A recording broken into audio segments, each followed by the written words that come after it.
Hey everybody, welcome back to Big Balls Fantasy Football.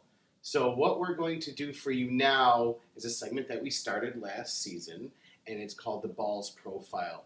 The reason we're doing this, we're picking one player and we're going through their entire career from a fantasy point of view to show you how the ups and downs were in their career and maybe talk a little bit about the strategies you might have had to use during those periods when they were not scoring or doing well in their career. So this week we are doing Peyton Manning, fittingly, who just broke a record that we'll get to later in the segment. But I just think it's fitting that it's an interesting career, and he's been a fantasy stud for most of his career. But I mean, he had a significant point of injury, and so there was a lot of drama, I think. So why don't we get started with his career on the Colts? Yeah, let's get started with it. So we did this last year. We did Megatron, so we like to try to do a player that has had more years in the league. Obviously, there's a lot more to talk about and to compare. So I'm just going to start off by talking about his days with the Colts. First of all, I just wanted to mention that he went to the University of Tennessee in college. He was Tennessee's all-time leading passer with 11,201 yards and 89 touchdowns. So I don't watch a lot of college. I know you watch the Ducks. You're a big Oregon Ducks fan. But those are pretty impressive numbers in college, Those are very impressive numbers, which is why he, what place did he get drafted in? He got drafted number 1. The Colts took him in 1998, number 1 overall. His rookie season, he did pass for 3,739 yards and 26 touchdowns, which set 5 different NFL rookie records, including the most touchdown passes by a rookie in a season. That's impressive to set 5 records in your rookie season. Yeah, and I mean, I remember watching that go down too, and it was crazy. And I remember I was playing fantasy at the time, and people picked him up, and they were damn happy because you didn't really know. You never know with a rookie. And I mean, we're kind of having that same kind of thing happen with, we had it happen with Andrew Luck. Oh, absolutely. Who came right out of college, and you never know. You have your Terry Bridgewaters, you have your Mark Sanchez's, you have your what have you. Well, even RG3 getting injured and him not panning out to be what people thought. Yeah, so Peyton paid off for you. So. Yeah, he did. Now, despite setting those records, the Colts only finished 3-13 his rookie season, and he threw a league-high 28 interceptions. So, unfortunately, fantasy-wise, a lot of yards, a lot of touchdowns, but man, those 28 interceptions definitely hurt you. That's what'll happen with a rookie, of course. So, in 1999, the Colts turned things around. They had a 13-3 record. That does not happen very often in the NFL for a team to go 3-13 and then the very next year go 13-3. They were AFC East champions and they lost to Tennessee in the playoffs, unfortunately. So he got to go to the playoffs in his second year, but they lost. He finished 1999 with 4,135 passing yards, 26 touchdowns, and only 15 interceptions this time. And he went to the Pro Bowl for the first time. He was getting closer to that ratio that you like, that 2-to-1 touchdown to interception ratio. Absolutely. Did so much better with the interceptions. Then in 2000, Manning had his first perfect passer rating against New England. Wow. So that, if you had him in fantasy, you're loving that. Yep. The Colts finished that year 10-6, but they lost their wild card playoff game to Miami. So another playoff loss. He finished that season with 4,413 yards, 33 touchdowns, and 15 interceptions. So, wow, 33 touchdowns. I mean, it's third year. Yeah, I mean, you'll take that. You don't get that out of a lot of third-year quarterbacks, that's for sure. Not at all. In 2001, the Colts offense produced the second most points in the league, but their defense allowed the most points in the league. Sounds a little familiar to what the Bears went through last year. So, unfortunately, their record that year was only 6-10. Manning finished with 4,131 yards, 30 total TDs, that's including his rushing touchdowns, and 23 interceptions. That year, Jim Mora was fired after the season. That one wasn't a very good season for the Colts, but Manning still threw for over 4,000 yards and had 30 total touchdowns. Yet another thing in fantasy, it does not matter if your team is winning, you can still get a ton of fantasy points. Yeah, absolutely. But I think it's really interesting that the year before he had 15 interceptions, and then he had 23 that year. So then that was another kind of pick-happy year for him, unfortunately. So in 2002, the Colts were obviously looking for a coach. They hired Tony Dungy. That's when he took over coaching, and that is when Manning had his second perfect passer rating. The Colts ended that season 10-6, but they lost their wild card game in the playoffs once again. He finished his first year with Tony Dungy with 4,200 yards, 29 total touchdowns, and 19 interceptions, and he went to the third Pro Bowl he had been to in 4 years. So, man, I wish my quarterback could go to that many Pro Bowls. Now, here's an observation. Imagine if you picked up Peyton Manning in a keeper league, like early on, and didn't have to let him go. Yeah, his numbers are insane. Up to that point, I mean, he had only his rookie season had 3,000 yards. He was over 4,000 every season after that. I mean, that's just insane numbers. Yeah, I mean, you didn't. I had a boss, and he had Brett Favre in his keeper league, and you had a little bit of a roller coaster there. Yeah. There's no roller coaster fantasy wise. You're getting solid numbers. Very, very consistent. In 2003, Manning had his third perfect passer rating versus the Saints, and he threw a career-high 6 touchdown passes in that game. We've seen that. We just talked about earlier in the show with Ben Roethlisberger. But in 2003, that was pretty doggone good. He had his first playoff win, and that was the wild card game versus the Broncos, actually. And he had his second perfect passer rating of that season in that playoff win. The Colts lost the AFC title game to New England. Unfortunately, he doesn't play very good against New England, so that's a little bit maybe fantasy nightmare. Well, that was that was the beginning of the whole his arch nemesis thing. You know, the two of them just, that's it. That's mano a mano. And that's the week that's tough to play him in fantasy because he does have a rough time against New England. Yeah. That was the year he was awarded his first MVP and Best NFL Player ESPY award, finishing with 4,267 yards, another 29 touchdowns, and only 10 interceptions, and also going to the Pro Bowl once again. So 10 interceptions.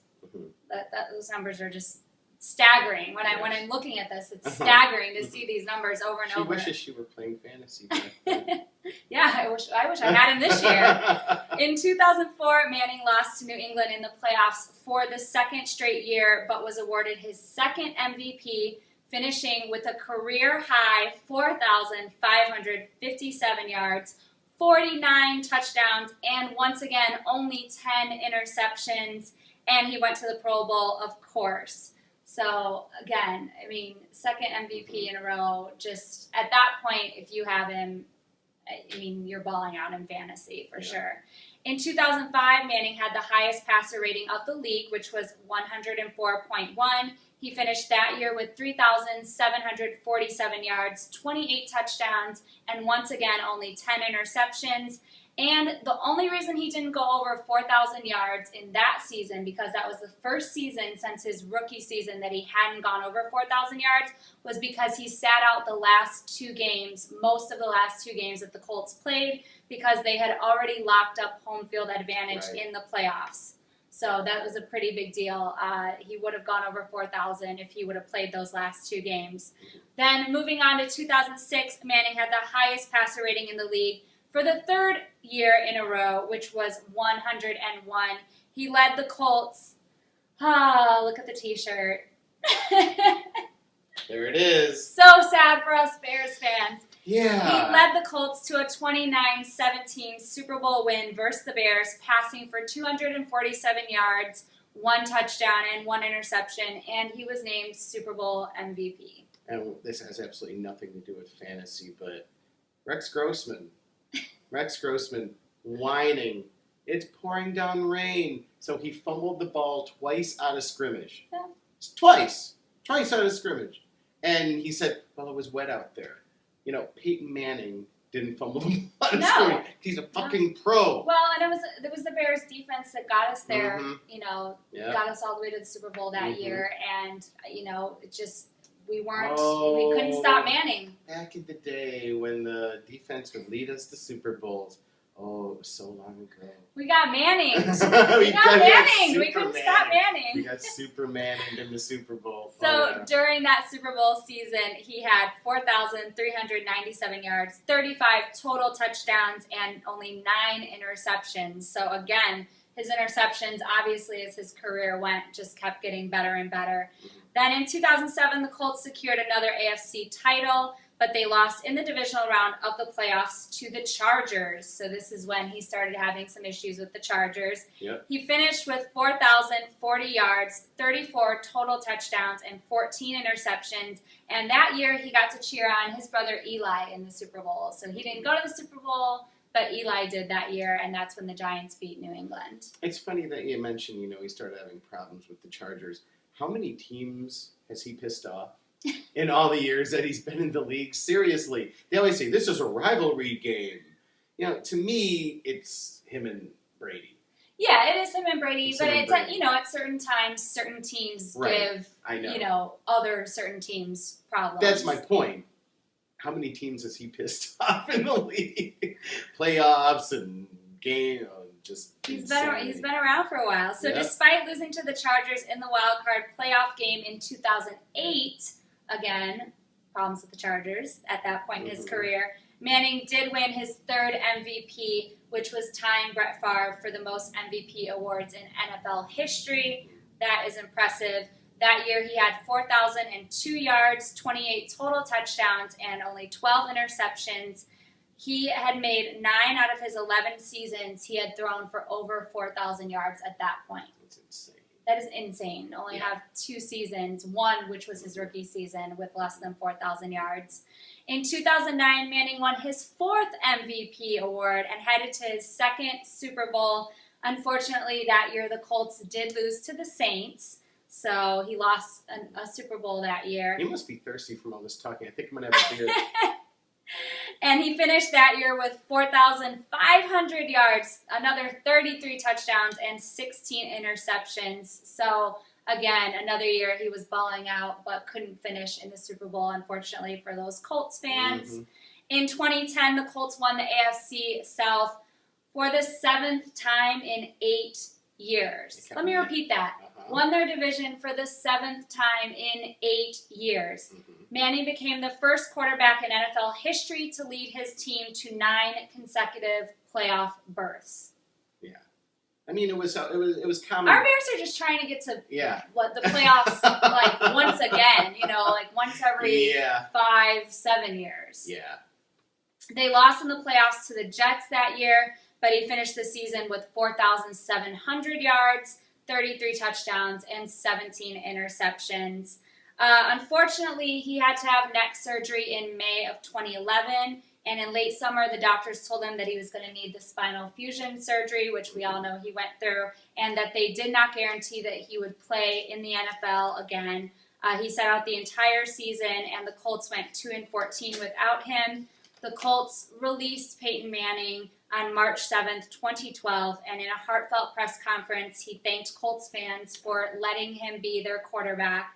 Owner Jim Irsay announced that the Colts will never have another player wear number 18 jersey again. I remember watching that. As a football fan, I was emotional because every year you just watch this fantastic player play, even if he was playing your team in the Super Bowl. I mean, it's pretty wild that you look at the T-shirt, you don't see Rex Grossman over here. No, you see Urlacher. You see Urlacher. I mean, he's the stud. Yeah. He's it. Peyton Manning was it, especially in Colt land. Oh, yeah. And they were really, really sad to see him. And to be drafted with that team, play as long as he did, be so successful with that team, take them to so many playoffs, win a Super Bowl. I think that just has to be an incredibly emotional thing for a player to go through. Yeah. So, but like you said, fantasy-wise, if you drafted him, especially in a keeper league, if you drafted him just risking, say, his rookie year and saying, hey, I hope Peyton Manning's going to be good, you got to keep him forever. So everybody got sad and thought, uh-oh, the Peyton Manning fantasy train is over, right? So he goes through the surgeries. I think he went. I just read an article when we were researching this. They said he got 2 surgeries. I think he got a secret 3rd and 4th surgery. That was what they were really? talking about. I don't know, conspiracy. Anyway, so there were all these rumors that he can barely throw a ball, and he was out there playing with other other players and trying to get loose, and they're like, he's never going to play again. But then the Broncos signed him. The Broncos ended up signing him after rehabbing. He reached a 5-year contract with John Elway's Broncos for $96 million and 5 years on March 20th of 2012, and he was back.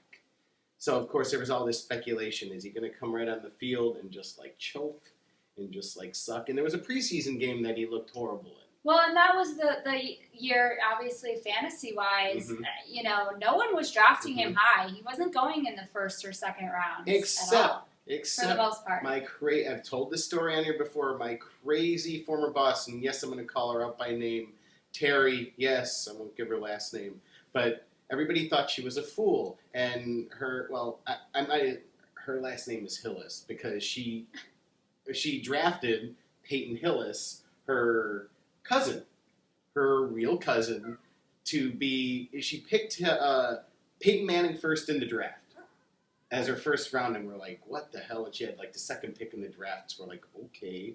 And her 2nd pick in the 2nd round was Peyton Hillis, and she called her team Peyton Place. And that was it. So we're like, she's insane. She's fucking Looney Tune. I mean, it's a huge risk to take fantasy-wise. And as I will talk about, and it's a quote that we use on our podcast intro, you had to be a psychic with elephant nuts to fucking pick them. But my boss turned out to be a genius, and she was just destroying people. Oh. Destroying people. So 2012 starts, of course, in a sea of doubt, a little bit of optimism, come on. And John Elway, banked a lot on him. Is he going to fit into this new offense? Is he going to be able to play with the new people that he has? He was used to throwing to Reggie Wayne all the time. Mm-hmm. So is he going to be able to gel? Well, he had 2 pretty damn good weapons, Eric Decker and Demaryius Thomas, and it turned out pretty damn well for him. His first touchdown actually went to Demaryius Thomas, 71-yard bomb in the first regular season game, which also turned out to be his 400th touchdown of his career. What a milestone. And, I mean, little did we know he was going to end up hitting, the next milestone. But, damn, 400 touchdowns? Yeah. That's wild. September 9th, 2012, he won the game 31-19. Peyton is back on the map. So we thought. Then I remember watching the next game afterward. And do you remember what happened in that game against Atlanta? I don't remember totally. I remember watching it, and I was texting you, and I was laughing my ass off at him. Sorry, Peyton. 3 picks within, like, the first, 7 minutes. Okay. He just kept throwing them, and everybody's like, oh, no. The wheels are coming off. It turned out just fine. I mean, they lost that game 27-21 versus Atlanta. It showed his vulnerability. It was just kind of like, okay, everything's not going to be perfect. He doesn't have his timing down with his receivers yet. But, I mean, fantasy-wise, you actually were still doing okay and making points. He had a few more bumps in the road. Had a bad game against the Houston Texans. Also, of course, played his arch nemesis, Tom Brady. That didn't work out well at all. Dun, dun, dun. Yep. Against Darth Vader. Damn you, Brian Belichick. So, finally, he ended the season with a 13-3 record. They won the AFC West thanks to offensive coordinator Mike McCoy, who ended up, he's had a few great seasons with Peyton over there and ended up getting a job with the Chargers, Smash's team. Yep. And she's pretty happy with him over there. So Peyton ended with 37 touchdowns of fantasy gold, 4,659 yards, 11 picks. There's your ratio there. Fell well within it. Not bad for a guy who it was like his neck's fucked up. his career is over. Oh yeah, and I believe that was Demaryius Thomas's rookie season. I Yes, think. it was. So he went that crazy. was another thing. He had a rookie receiver that he was really. If you talk to Demaryius Thomas, or if you've heard him talk, he talks about how Peyton Manning has tutored him into this league. I mean, Peyton Manning is the reason Demaryius Thomas is Demaryius Thomas. So he took that rookie receiver and molded him. Yeah. Yeah, I mean, he helped Eric Decker out, too. And, I mean, Eric Decker's doing pretty damn well over on the Jets, considering, who he has to work with. Yeah. So, I think he's mentored a lot of receivers coming up through the years. So, was this just a one-season fluke? What do you think? I don't think it was. Oh, especially from the first game in the next season. Holy crap. So, This is the game I remember, for sure. Fantasy-wise, everybody goes into this draft, and of course, Peyton Manning isn't a foolish pick now. He's up in the top 5. Right. He's up there with Rodgers. He's up there with Brady. He's going in your first round. He's a must-take after getting all those touchdowns, low interceptions, high yards. So he also had 2 new weapons. A lot of people drafted. Zoe, come here. She wants to talk about Peyton Manning. Come on, Peyton Manning. Come on. Peyton Manning. Get on up here. Come talk about Peyton Manning with us. So, he had 2 new weapons in his arsenal. Wes Welker, that they brought in from the Patriots, who has been going fantasy crazy except for this season because of some substance abuse problems.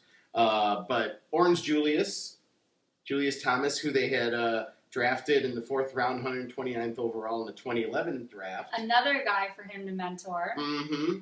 And first game, as you said, kind of worked out for him. I remember watching this. The 7-touchdown romp. Just an insane 7-touchdown romp. Ray Lewis is gone from the Ravens. Oops. And they got bit. And it was 7 touchdowns, just like an insane game. Teams week after week after week just got like decimated. In that game, it was like 60 points, and you're like, holy shit, 60 fantasy points? Oh, yeah. I mean, I remember being like, thank goodness I didn't play against him that week in any of my leagues, because I was like, man, if you played against him, forget it. I mean, you're 0-1. And that was the game that coined getting Manninged, because people were like, how the hell am I going to put this together out of this? And you were just screwed. Yeah. You were just completely screwed. That game, 2 touchdowns, Orange Julius, 2 touchdowns to Wes Welker, and to Demaryius Thomas. And Andre Caldwell got a little piece of the pie on one toss into the end zone. Going on with the year, week 3 against the Oakland Raiders. Manning broke the record for the most touchdown passes in the first 3 games this season by hitting 12. That was surpassing Tom Brady's 2011 record. So, yes, he beat Tom Brady at something. He must have been damn happy.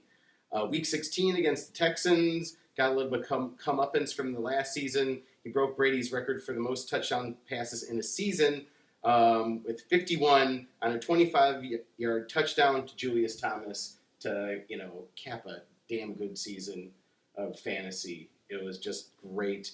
55 touchdowns. 5,477 yards. Each week he'd pepper you when he didn't do 7 again, but he'd get you at least 3, he'd get you 4, he'd get you 5. When I'm researching this, I'm just like, holy cow. Best season of his career. Definitely. 450 completions, tied the record for second most of all time. Just like insane. Broncos scored a record 606 points. 606 points by one team in one season. First team ever to eclipse 600. It's nuts. Every week you'd see Peyton coming. And I mean, that's what you do now on the Broncos. It's really scary. And it sucked playing against him. I mean, that week you were playing against him, you're like, oh man, just hope that he has like 2 touchdowns only, instead of 4. And no, you get 3, 4, 5. I played against him quite a few times. Bad. So we're coming up on this season, 2014, and of course another year of milestones for him. Another year. He's the bionic man. I know I call AP this, but yet another player. His neck's messed up. Goes through all these surgeries, nerve damage. He'll never play again. I know I keep saying that, but on October 5th, just recently, he threw his 500th career touchdown pass again to Julius Thomas. Kind of works out. Demarius. Oh, that was Demarius. Sorry, yes. That was Demarius Thomas. That's right. Against the Cardinals, he tied Dan Marino for the most 400-yard games by a quarterback. On October 19th, against the Niners, Peyton Manning threw... No, see, Julius Thomas was the 500th. 509. Oh. Everybody gets their Thomases mixed up. Everybody gets them mixed up. Julius Thomas caught the 500, and then on October 19th, the day after my birthday, to the 49ers, he threw 509 to Demarius. Beating Brett Favre's record, beating another Brett Favre record. I don't think Brett Favre thought that Peyton Manning would be playing that long while he was sitting around getting his hair trimmed, according to the commercial, and also with his Wrangler jeans, sitting on his ass, sitting around having brunch with Steve Marinucci. I'm sorry. That was just wrong, Brett. That was just wrong. That's for you, Prost. Currently, his stats for the season, 24 touchdowns, 2,572 passing yards, and 5 picks through 9 games.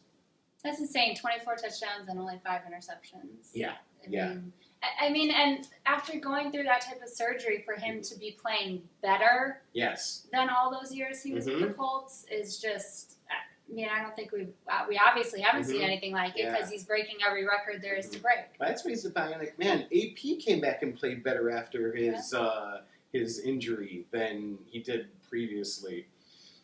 And just a little piece of, we won't blow the profile with a piece of AP news. Anyway, his fantasy low this season was against the Jets in Week 6. This is his low in Week 6. 44 fantasy points in Yahoo average in your league, in your PPR league. That's the low. His high came with 75 points in Week 5 against Arizona. 75 points. Oh, yeah. Anyway, he's still a fantasy juggernaut, and, there's still 7 or 8 weeks left in the season. I mean, how many touchdowns do you think he's going to tap out with? What do you think? He's already at 24. I don't know. He did 55 last year. Mm-hmm. That's what he ended with. Well, he's already at 24. We're halfway done with the season. Mm-hmm. So, I mean, I think he could get 50.